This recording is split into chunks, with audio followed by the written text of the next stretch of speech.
რთული დავალება მინდა მოგცე. აბა. ჩამოთვალე ქართველი ტოპ 5 MC. Young Mike პირველ ადგილზე. კი ბატონო. ყველა დროის საუკეთესო ქართველი MC. მეორე ადგილზე მაინც ვინ? მეორე ადგილზე.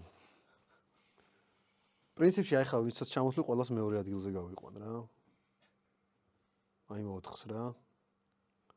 მე ვფიქრობ რომ ну кай მოდი მეორე ადგილი იყოს მასტერი და ზაზა. ხო ვიღაცები აღშფოთდებიან, არ მაინტერესებს. მე ვთვლი რომ თანაბარი სიძლიერის არტისტები არიან, უბრალოდ ერთს ცოტათი სხვა მიმართულება აქვს, მეორე ცოტათი სხვა მიმართულება აქვს. ორივე ძალიან ძლიერი არის, უბრალოდ რავი, ჩემნაირი ძლიერი ბლოფ არავინ არ არის. მესამეზე ალბათ ფულა. ფულა ქალებს. ქალებს. ფულა ქალებს. ხო, ფულა მესამეზე. ესეთი რთულია? რთული, იმიტომ რომ ძალიან ცოტანი ვართ. მეოთხე ადგილზე გავიყვანდი ბარკალას. ბარკალა.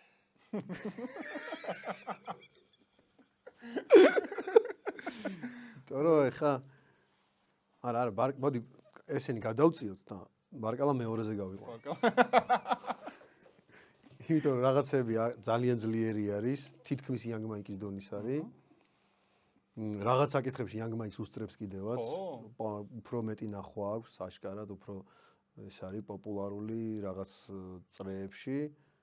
ამიტომ მეორეზე ბარკალას გადავიყვანთ და მეოთხეზეც. მეოთხეზე ფულა გადავიდა და მასტერი და ზაზა მეორეზე. და მეხუთე ადგილს დავტოვებ ცარიელს, იმიტომ რომ მე მგონი მეხუთე ადგილს ვერავინ ვერ დაიმსახურა, ყველა მე-6-ზე არის და ყველა მე-6-ზეა, ხო?